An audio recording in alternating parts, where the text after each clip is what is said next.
rainy day in Houston to be at one of my favorite places in Houston, Texas. We are here live at the Sydenham Clinic for Living the Authentic Life. And I have been sharing my wellness journey with so many of you on our Instagram feed and in my Bible study class and through the charities I'm part of. And this has been my dream, is to get together with a group of friends and share meaningful conversations and really talk about our health and wellness. And I think now more than ever with COVID, we're all really uber focused on it.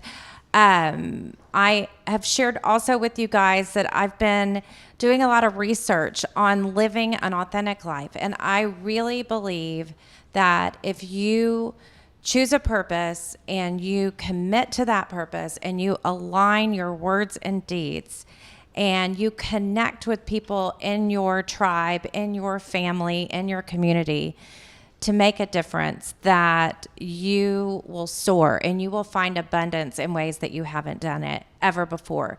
And I believe that's through my relationship with God, but a lot of it is my relationship with myself. And in this time when we're all looking at the world and everything going wrong, I chose to look at me and how I could make me stronger and better. And the Sydenham Clinic is a very big part of that.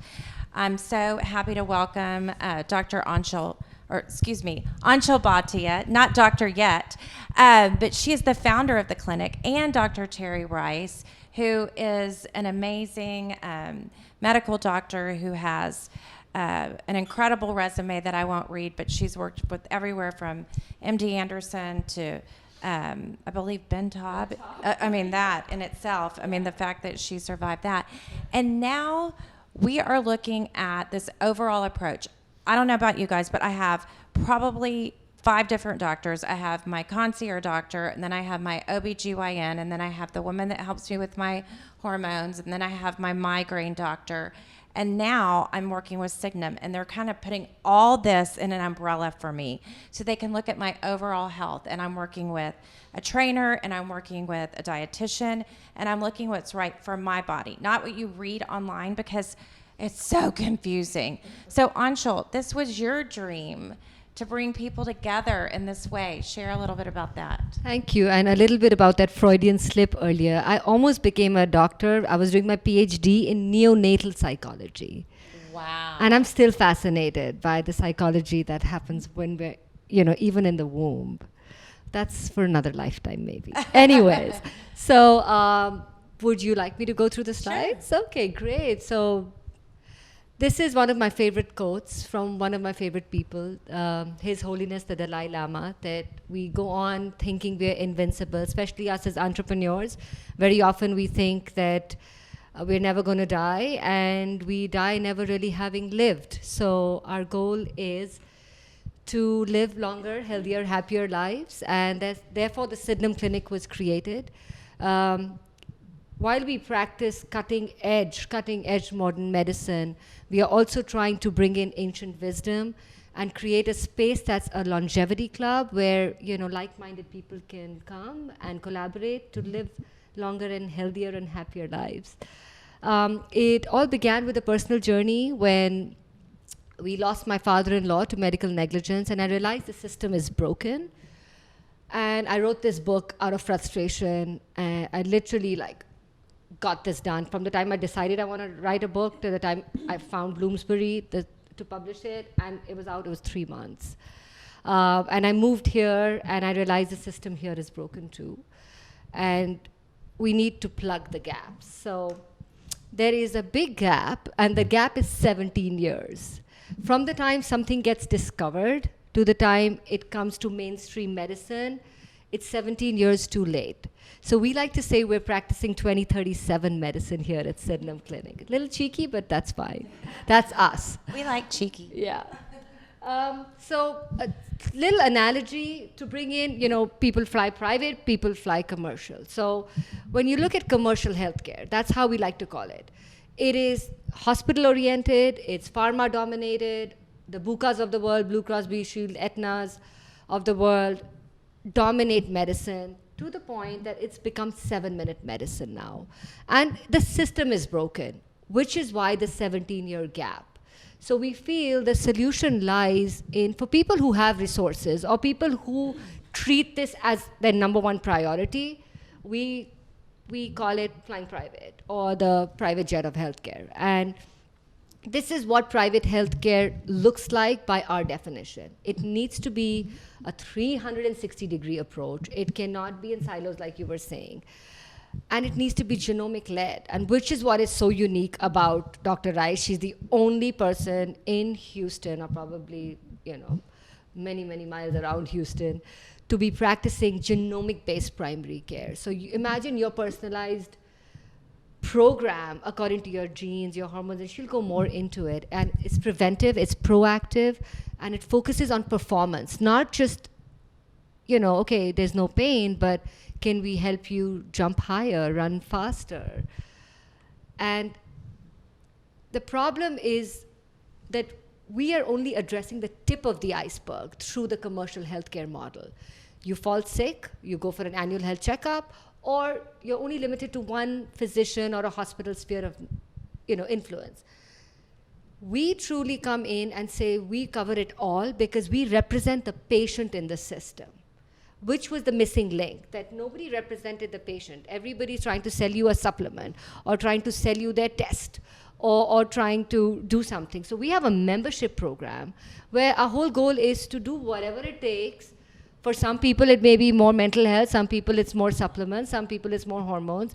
We'll do whatever it takes, but it's your lifestyle. And we like to call ourselves a family office for health. So from people from the wealth management background, you'll understand that you have family offices to manage your wealth. But health is your most valuable asset.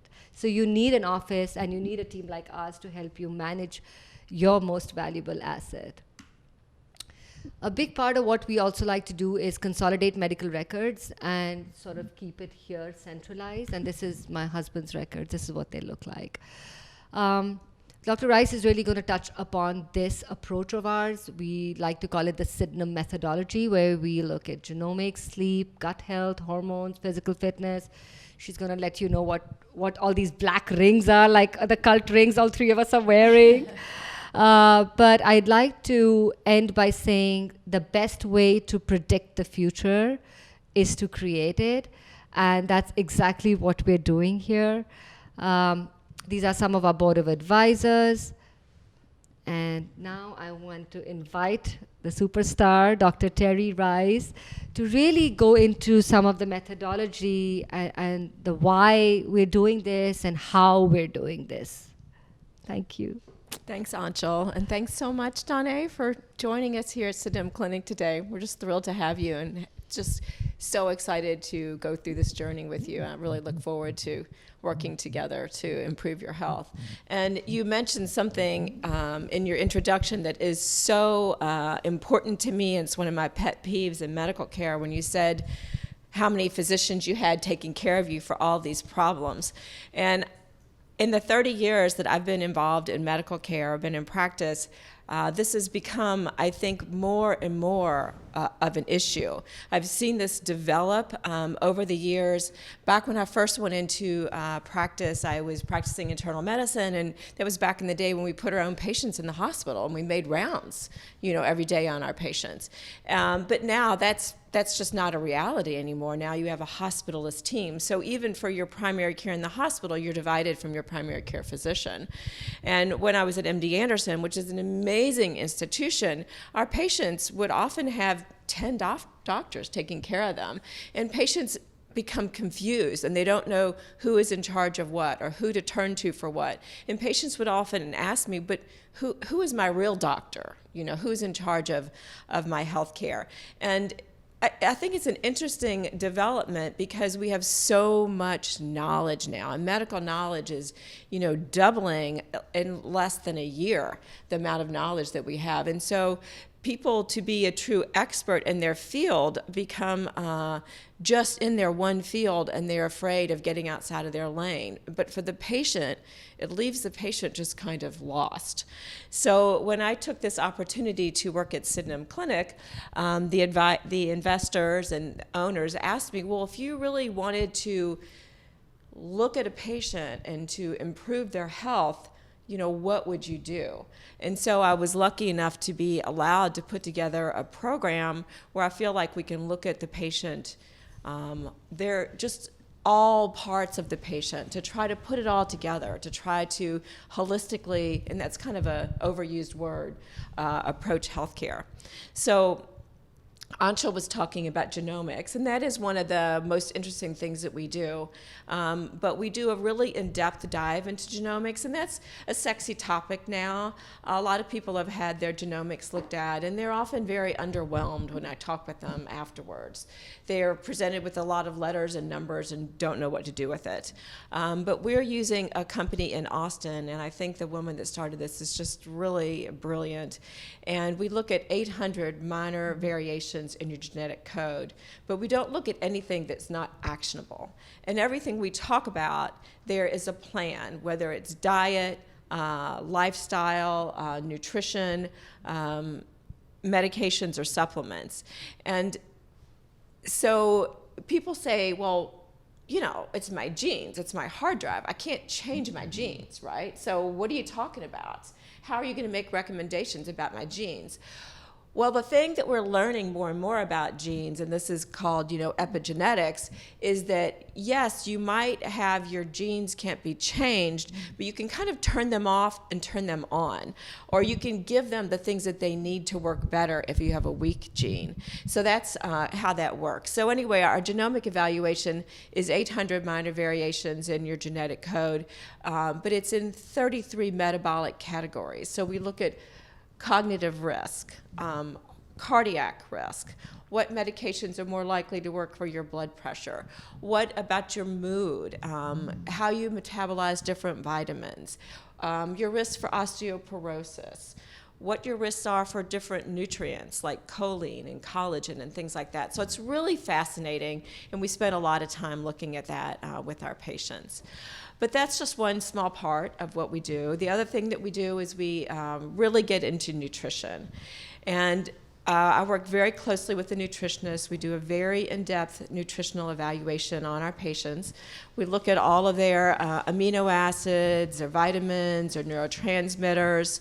And then we teach people how to eat rather than just getting it out of a pill. And what I find with so many patients is a lot of them are already on a lot of supplements, but they don't know what they really need. And sometimes they really kind of miss the boat, miss the most important thing for them. And that's very variable depending on your genetic makeup, what you need, what sort of supplements that you need. And so we try to get our nutritionist works really closely with our patients and tries to teach them how to eat well.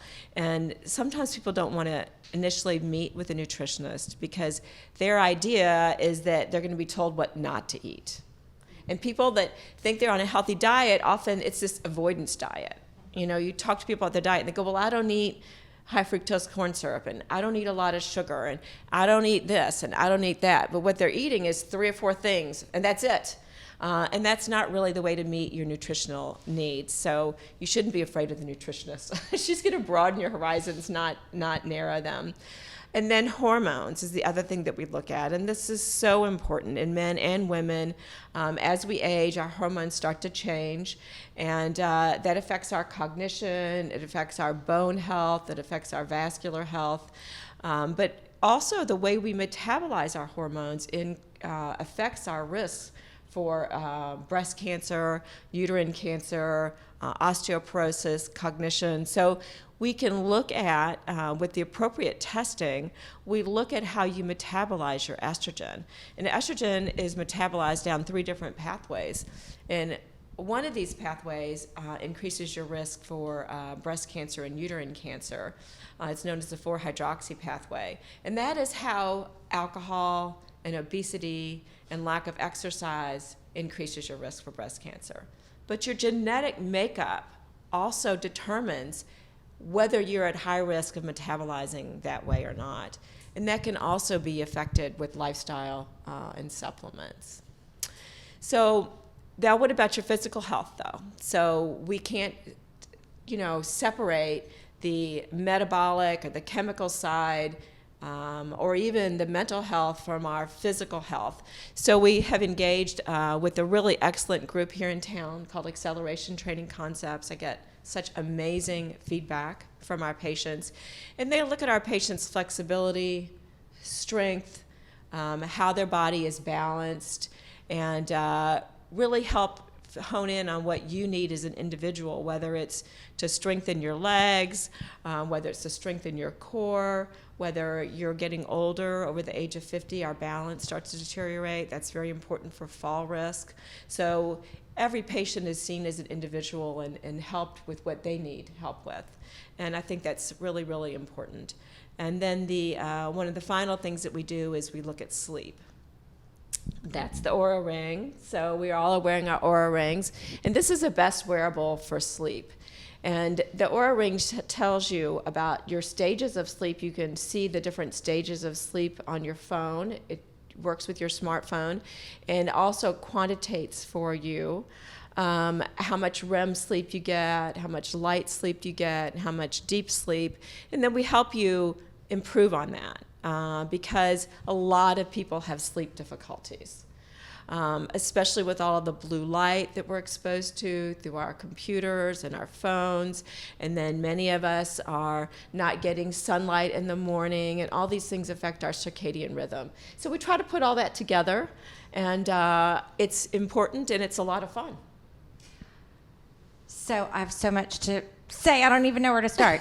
So first of all, my sleep, that has been really great. And you guys know I love to go out and have fun. And I did find from Blue Zones that part of life is slowing down to have drinks at 5 o'clock. That's what they do in Sardinia. So you know me, and I like that.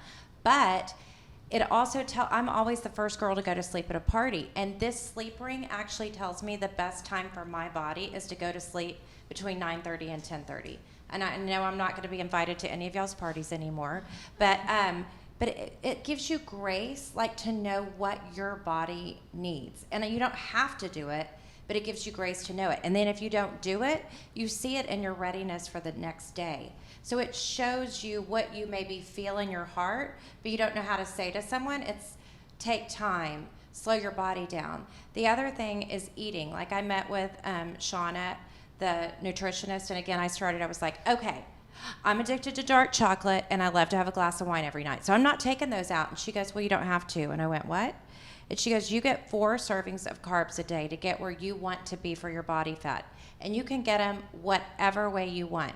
And then she told me what a serving of a carb looked like, and I didn't realize when I was eating yogurt that was a serving of a carb. So I could have a glass of wine or a yogurt. I know it's not exactly the same, but she gave me this completely simple perspective, and she's going with me to HEB next week to walk through and to see so it's very real life. It also, my mom has osteoporosis. We have heart conditions in my family. We're looking at my markers. I don't have it all back, but it's giving me this kind of roadmap to look at how I can ease into all that. My D was so low that I had to get a prescription level of it, and I didn't know that. And when they got my test back, they said, if you caught COVID, with your immune system right now, it's so compromised, you could be really ill. So there were things like that that just gave me the sense of peace, and it moved my health purpose up on my list, because women in this room, and you might be the exception with men, we have to take care of our families, and we cannot give the oxygen mask to our kids or to our spouses or to the people we work with if we don't put it on ourselves first, y'all. And that's what I'm trying to do, is not feel guilty that I'm focusing on me and my health, but I also feel like it's good modeling for Bella, for her to see that I'm eating right and I am focused. And it's not just about how I look in my clothes, but I mean, come on, ladies, we all want to look good on our clothes too, don't we? And so that's another great side effect. And Tony Talamini is the guy that meets with you on looking at your body. For me, I'm going to have to stand up to show you. So I was a dancer, but I always was sway back. So like normally I stand like this, sway back. He said, you need to tuck under. He said, you're shrinking these muscles here by the way you stand. So coming to Sydenham Clinic is changing the way I think of standing every day. And that effect on my lower back in time, he said, does your lower back hurt? I said, no.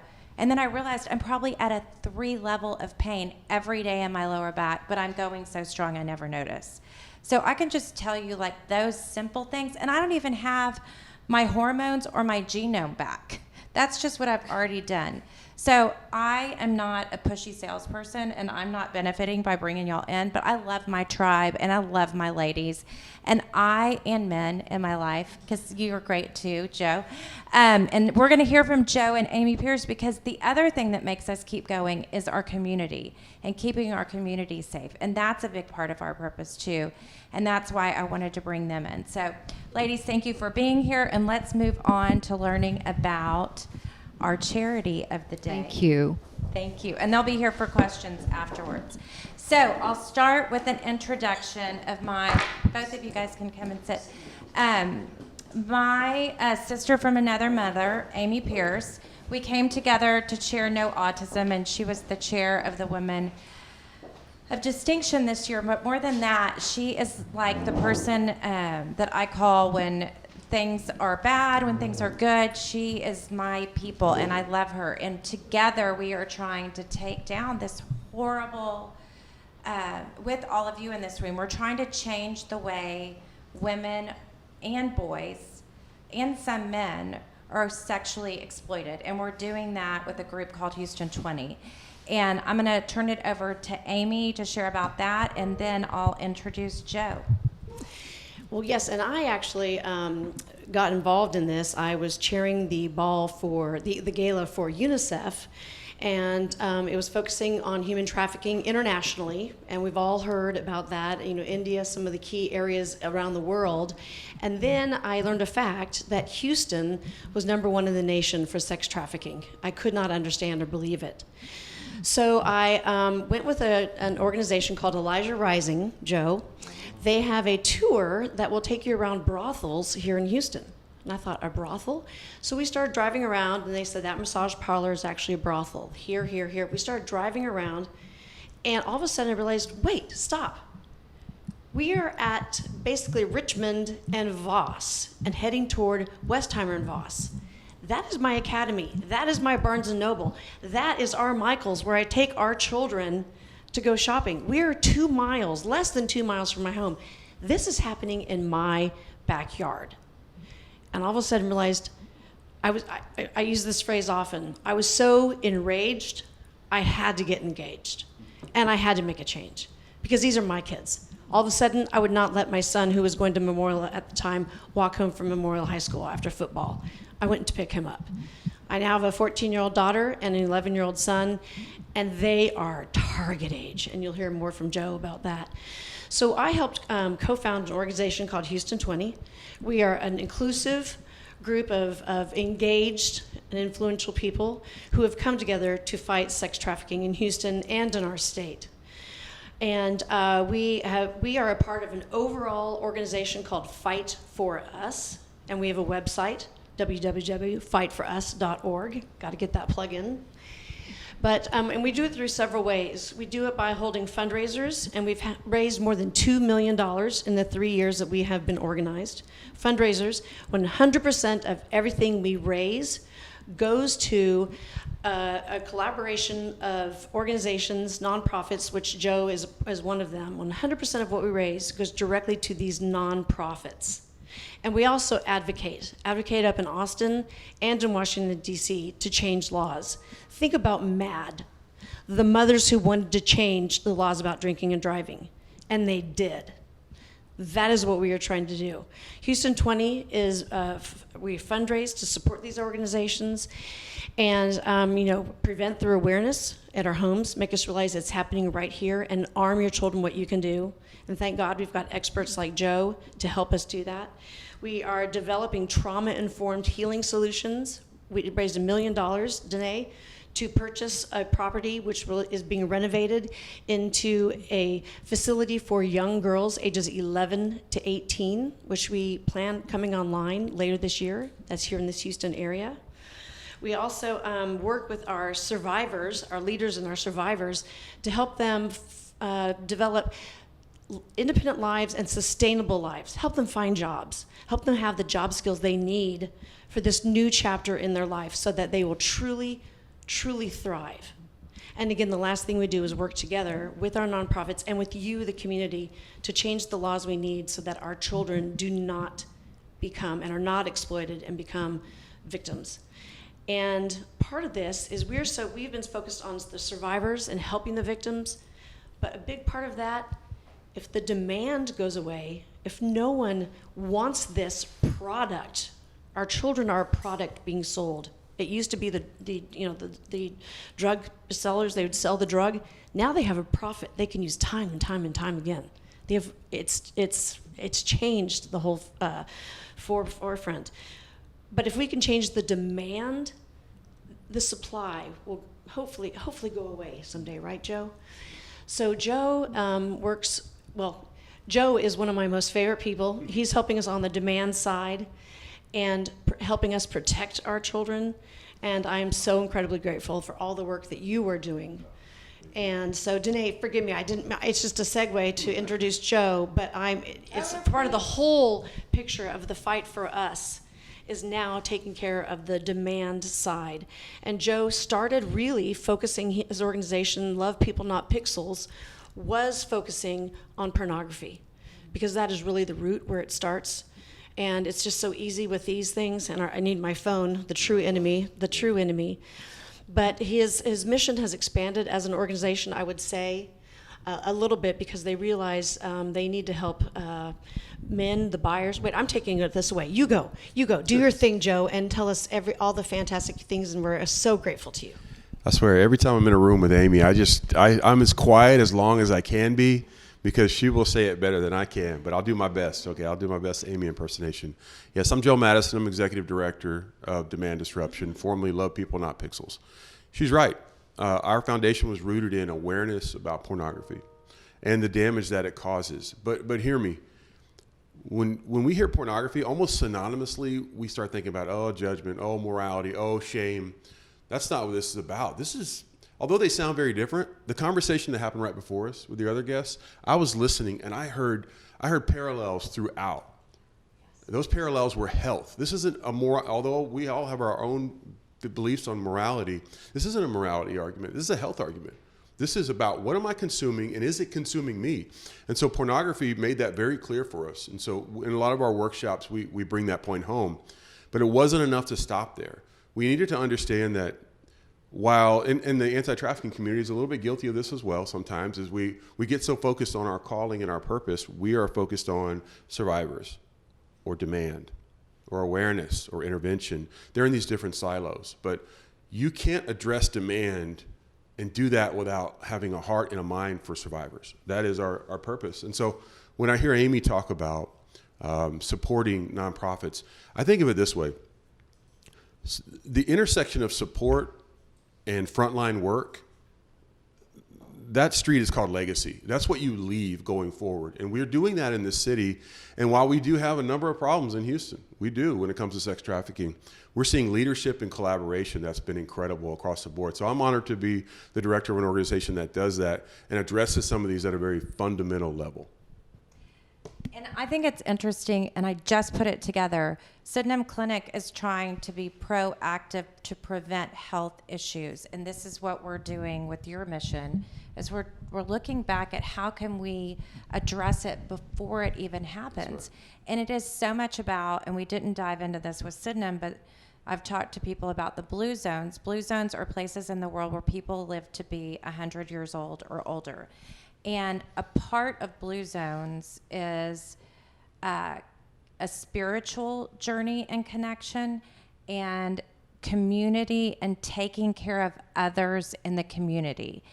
And we have a responsibility to not just look at this as someone else's problem, but as ours. And you bring that spiritual aspect to what you're doing also in your outreach. Share about that.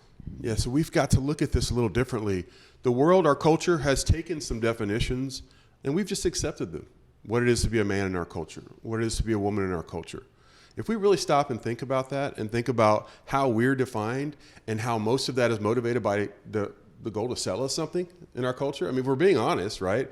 If I listen to a song on the radio, if this isn't even my opinion, We have a class. I was talking earlier and mentioned that we have a class. We work with convicted sex buyers, men who are arrested for solicitation of prostitution. They come into our class and we work directly with them and connect their activity with human trafficking. But then we start to kind of dig a little deeper and say, what brought you here? And one of the things that we do is we go to a dry erase board. This wasn't really by design. I was just there. I wasn't getting anything from my class. I was like, that's it, guys. I went to dry erase board, and on one side I wrote culture. And I said, you tell me what it is to be a man in our culture. Tell me, what is music, TV, internet, streaming, you name it, what does it say it is to be a man? And right on down the line, never be wrong, don't admit you're wrong, baller, be a player, multiple girls. The identity was straight down. And again, this wasn't our words, this was theirs. And so I said, okay, now just take a second. I'm gonna draw a line here. And on this side, I wrote ideal. And I said, now imagine, you're at home, the doorbell rings, and from the deep recesses of your daughter's makeup case upstairs, Daddy, that's my date. Go get the door. And then I said, now tell me what's on this side. And these guys put honorable, respectful, gentleman, provider, Wow. protector. And then I said, now you tell me, and I called them out by name, because these guys come to this class that's led by Mike Steele and Chris Harrison in Montgomery County. Montgomery County, y'all, is a template for how to fight trafficking in the greater Houston area. That's my plug for Montgomery County. I love them. But I told these guys, because they're there with a partner. They don't just get to come and do this alone. They've got to bring somebody into this pain and healing that they need to begin that restoration. And I said, now you tell me, when did you decide that the first part is who you are? That culture description. And they don't have an answer for it. And I think sometimes it's the first connection that they realize, wait a second, I've accepted some things about who I am as a man, and the same with women. And it starts very early on a timeline that we developed that I can talk about in a second. Did you have something? No, I was just going to say, you said a really important word, and that was restoration. That is something we are working for all of our survivors, whether they are 11, 14, 18, 21, 22, restoration and hope that they are worth something, they can start a new life, or there is hope. All of us are doing that, and I so appreciate that you have shown these buyers that they can get their life back. Yeah. This is not a problem that's too big, and that's so very important. So thank you. That's right. The realization was this, it's the connection. So sometimes we put these three different circles together and they're mutually exclusive to us in our culture. Pornography, well, none of my business. I'm a red-blooded American male. You know, I like women, no big deal. Strip clubs, hey, it's a little tacky, but to each their own. But prostitution, no, that's slavery. That is unacceptable. It's unconscionable. But what we don't realize is they are all connected. And while that's a deeper concept to go into than we have today, I want you to understand that they are all connected, and we have to take back some of that awareness. Because if we're not having these conversations on a truth level, really talking about how they're connected, how clicking on a free porn site creates demand, and demand requires supply, and supply is often fulfilled via human trafficking. When we think of that relationship, well, wait, I didn't get my credit card out. I'm not supporting the porn industry. I'm not paying. But wait a second, how much did you pay for your last Google search? Did you get an invoice when you searched for that restaurant? No, it's free. What's one of the most powerful, influential organizations on this planet? Google. Why? Because when you clicked, they then go to their customers that want to advertise, say, we have 10 billion customers basically at any given moment in the day. So here's your price. They create revenue based on that demand. So culture will tell you that you're not culpable, but just take a second and consider that, not from a shame perspective, but then start to redefine your engagement. Whenever I view pornography, whatever that fill in the blank is, we are not about judgment and shame, we're about an informed decision.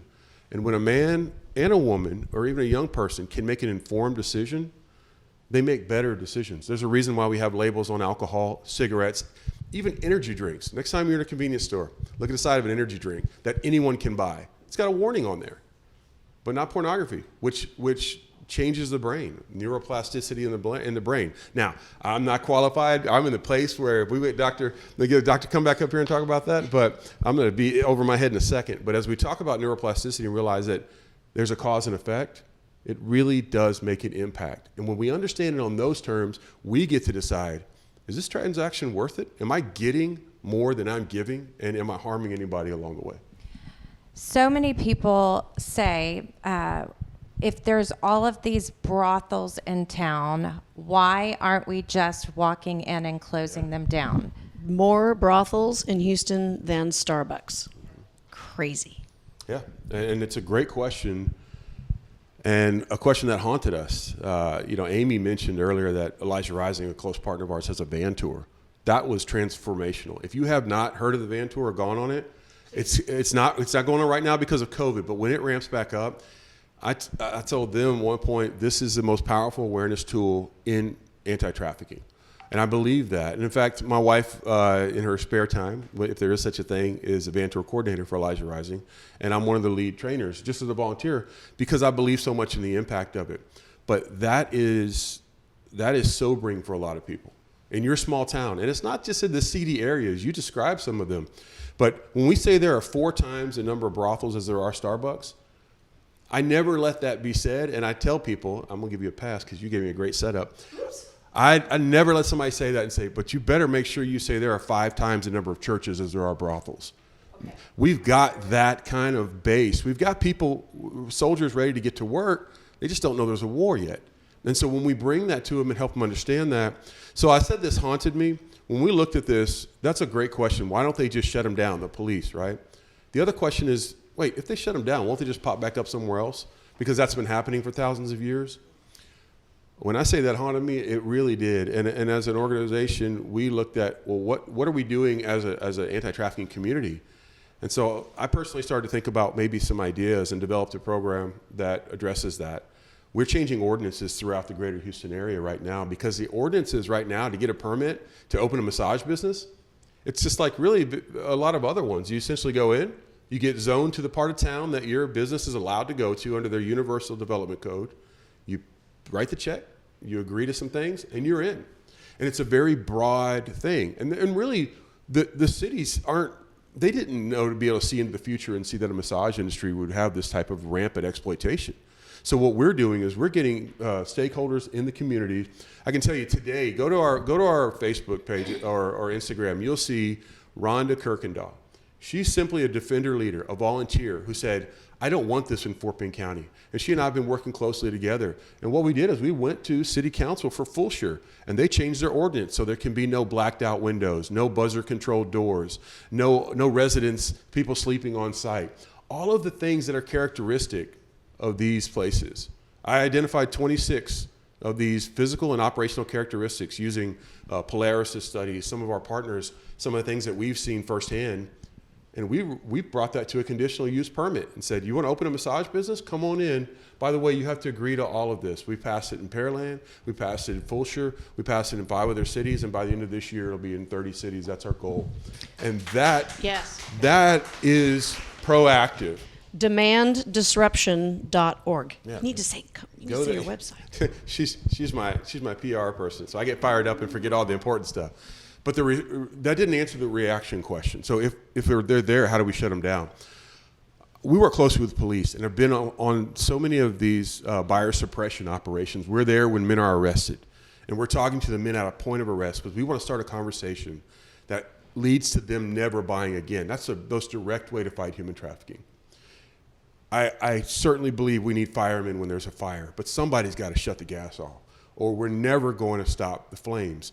And that is survivors. We have survivors who are suffering in generational exploitation because there is a demand for it every generation. And if we can disrupt that, we can make a change. So one of the ways we want to do that is the program that I developed is called, it's How to Shut Down a Brothel. We're not smart guys. We just kind of keep it simple. So how to shut down a brothel. But we are working on implementing this. And what it is a 7-step program to empower the community to shut them down. Never setting foot inside, never taking the risk of even engaging with them. Because I said earlier to someone that these places know the ordinances and the laws better than the police and the public officials. These people that run these illicit massage businesses. Well, we're not really worried about them. What we want to do is inform that strip mall owner next to the pizza place and the daycare place. When we release this map, you're going to be shocked. Children at Risk did a great job. Children at Risk is a partner of ours. If you haven't heard of them, look them up. They put a map out about 3 years ago that put the illicit massage businesses, and they mapped schools and how close they are. And it really got some attention for some people. And it got my attention as well. And concurrently, we thought, what can we do about this? Well, we took that same idea and we developed it a little further. When you click on that map and you see your church is here, and 500 yards away, there's an illicit massage business that we've vetted and researched and shows 14 reviews that some man bought sex there, because there are online sex sites, just like Yahoo, where guys go and give reviews about the experience they had and how much they paid. Well, we have that intel. And now we're going to notify that strip mall owner, hey man, I'm sure you didn't know this, but here are some things that are going on here based on buyer reviews. So that's kind of a sneak peek on something we've been working on for quite a while, but it's not enough to shut it down. We've got to serve the survivors inside, and that's where we take it back to a holistic community approach. We have service providers in our community that love and serve these survivors in a way that's beautiful. And so they're going to come in on certain steps of this process and provide services as we shut these places down. And they have set up a strong mentoring community to help other survivors to move on beyond this. And the nice thing is they will all be there for each other. It is unconditional love and support. One quick thing that I know Danae has been so good with Bella, and I've done with my family, and I think it's really important for everyone here and everyone watching, and you touched on it, is protecting your home. And you can do this easily. I focus on the anti-sex trafficking, and I've not scared my kids. I've made them very smart to protect themselves, to know the signs, and to also talk to their friends about it. And it's not a dark, scary conversation.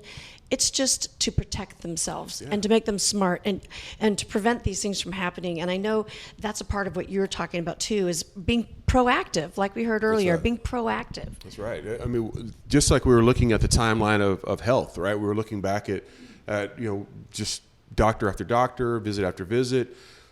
We went and developed a timeline for exploitation. It's literally called the timeline of exploitation. And the only reason was because I kept having different conversations about the same thing.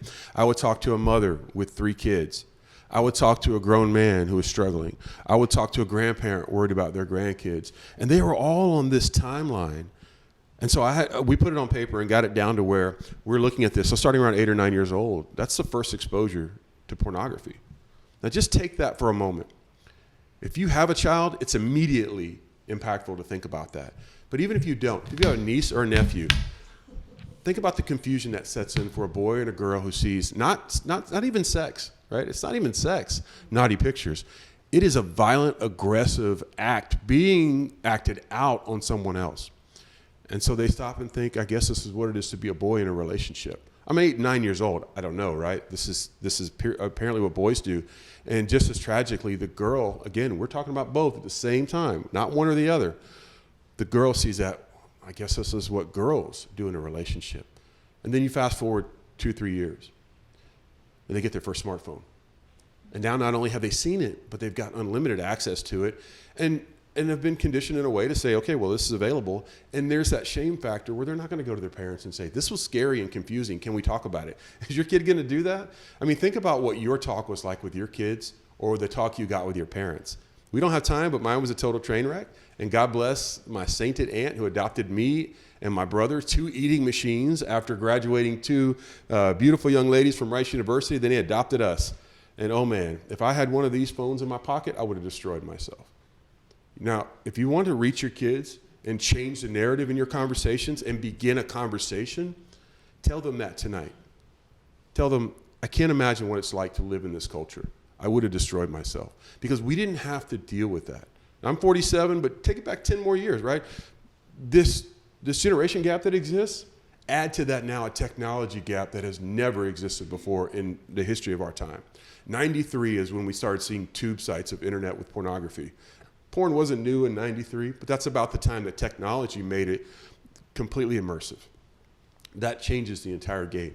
And that's not, me finding a magazine in a drawer is very, very different than a porn site. So when we see this timeline and we continue going up it, we realize that, okay, we identify that around the age of 15, if we had 100 girls in a room, women in a room that were trafficked, statistics tell us that the largest portion of them entered into trafficking between 15 and 17 years old, 35% of them. That is tragic. But it didn't just happen one day. And the buyers didn't just buy one day, right? We're seeing this escalation continue. And then as we go to 18 and girls are exiting and boys are exiting out of foster care, we're seeing that be this de facto feeder program because these guys are exploiters and they look for vulnerable people. So I bring all that up and I take you through it. I know we're probably stretching our time, but it's important to understand this is not just happening to somebody somewhere. This is happening in our homes, in our lives, and we can do something about it with greater understanding. And so we went ahead and developed a program for every stage of that timeline. It's on his website. It's on demanddisruption.org. Is that their website? Are you sure? Yeah, that's it. So demanddisruption.org. It is on our website. We haven't designed our website for awareness. We're not as much an awareness org as we are a preparedness org. If you go to our website and you click on one of our programs, you're going to get an overview of what that is. And then we want you to fill out that at the bottom and say, I'm a mom. I don't know how to talk to my kids about this. Do you have a workshop coming up? Or I want to volunteer with a man who's struggling, has been arrested, or just is struggling and wants to walk with somebody. We have a program. You're not their savior and you're not their therapist. We have defenders who are volunteers that are equipped in a way that facilitates connection to professional help, to counseling services, to lifelong, really very resilient practices that will keep that person from ever buying again. Because when we know statistics like this, that 70% of sex is bought by about 25, 30% of the buyers, think about that 80-20 rule we all hear. It's not just true in business. Repeat buyers make up most of the demand. And when we can stop one buyer, we're not saving one person who's going to be exploited. That's multiple people. That's the power that we have to really open this conversation up and get engaged at a level that we're comfortable with that can make an impact. Can I also make a plug for the legislation that you and I will be working on, the advocacy? It's okay. We're partners. We're partners. And Danae, we'll be doing this in Austin during this legislative session this year. Advocacy is a huge part of what we do. And we are going to be working on the SMART Act. And it's a very logical law that when you hear about it, you're going to say, that's not the law. It is to raise the age of anyone working in a sexually oriented business from 18 to 21. So basically, you have to be 21 years old to go into I'll just call it a strip club. Yeah. You have to be 21 to drink there, but you only have to be 18 to work there. Yeah. So you get young women who might say they're 18, but they're really only 15 or 16. And from, as you've heard from Joe, from the sexual oriented businesses, very easy that moves into a trafficking situation, an exploitation situation. So we are going to work this legislative session on the SMART Act, and it is to move the age up from 18 to 21, which just makes all the sense in the world for women and men to be able to make that decision on their own. Yeah. And Joe has another piece of legislation that his group is working on. Yeah, we're Representative Swanson in the last legislative session filed, it's called a resolution, not a bill, it's a resolution, and that resolution is to declare porn as a public health hazard. 16 other states have beat us to that. I mean, like we're losing to Kentucky and Florida, y'all. If there's people that are on in Kentucky and Florida, we love you. Louisiana has the SMART Act. Yeah. Louisiana has it. Okay, sorry, I didn't get that in. We got to poke that Texas pride and be like, step up. So when she says that about legislation, there's a lot of, like in any room I'm in, I was the same one, I'm the most accidental advocate ever. But people are like, nod their head like, yeah, that should be passed. No, you should pass it. Legislation does not, we don't work for them, they work for us. So whenever you like our page on Facebook and social media, Demand Disruption, whenever you follow Houston 20, you're going to see this come to your inbox. Please don't sleep on that, right? I know that you are here and you're watching because you care about this, but later you're going to have more responsibilities in your life. More things are going to come up. Have it come tap you on the shoulder and go, in a week, we're gonna have on our website a way for you to go and click and send letters to your representative, which we are working on right now with partners that we've named already today and then some. You're gonna be able to go to, we're working on it now, but keep an eye out for hazardousmaterial.org. We took that because that's exactly what pornography is. It's a hazardous material that you're touching and it is poisoning and you don't realize that. Make an informed decision. So if you go to that, you click on that, you're gonna see a couple of letters there. And if you agree with them, click on that and send it to your representative. We will make it very easy and we will be heard. In 3 weeks, last time, we got a little late to the party. So this year when it was refiled, we said we're not making that mistake again. But in 3 weeks, our defenders stepped up, and we had 800 letters go to the Capitol in really less than 3 weeks. So let's be ready whenever the SMART Act comes up to go in and support that, to support other legislation. If you're not sure what's out there, Children at Risk has a list of some very important legislation that we're backing. This is where we make a difference, because after May, it's 2 more years. Every 2 years, legislation. So we've got to do the proactive stuff in legislative. We've got to do the intervention and support stuff that the Houston 20 is awesome about, and programs like this bring awareness. And then we have to be interventionalists and get involved in people's lives who maybe are lost and broken along the way. And we need your help to do that. So in order to align our words and our actions, how could we have you come and spread this word to a church group or to a group of friends, or how would we go about getting this information out to our tribe of friends? Thank you so much, Danae. That is so important to be able to take this from some righteous indignation, I can't believe I'm hearing this, to now I'm going to do something about it. And so go to our website, demanddisruption.org, and you can fill out the contact us. That goes directly to one person, and I get copied on it. We will get back to you. Our defender coordinator, Mauricio, does an awesome job of following up. But you mentioned churches. And I want to bring it back to this full circle thing. We talked about brothels. There are 5 times the number of churches as there are brothels. We have a program that honestly was developed because we realized that the nonprofit community is doing well to go out and present and give awareness, but it's almost a one and done. We have got to help churches have this be a lasting conversation. So we developed something called the Church Body Project. The Church Body Project is headed up by myself. When I developed it, I brought in somebody, Chris Harrison, who has been a pastor for years, and he's giving insight to what it is to be in a church architecture. And why that's important is this. When we look at it in the church, and we're able to realize that men and women in the church are either broken and hurting, or they have a heart to serve those that are broken and hurting, we have an answer to the problem right there. And then we have this community that's already committed themselves to making a difference in their community. And so to be able to go to the Church Body Project and understand that, I would love to have invitations. We had 7 churches last week, 5 of which we didn't even talk to and introduce it to. They heard about it from someone else, from people like you, from people like Amy. St. Martin's has stepped up. We've got another presentation today. The Freedom Church Alliance, if you don't know about the Freedom Church Alliance, they are a collection of churches that are saying we're going to fight trafficking in our community.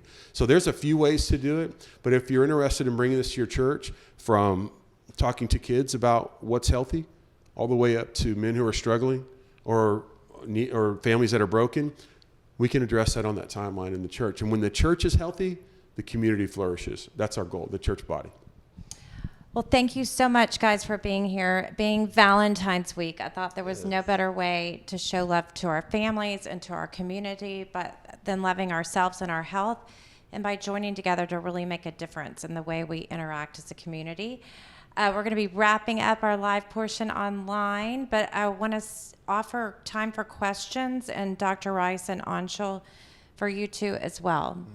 So thanks so much. We'll see you next week Danae. on Living the Thanks. Authentic Life. Thank you, Danae.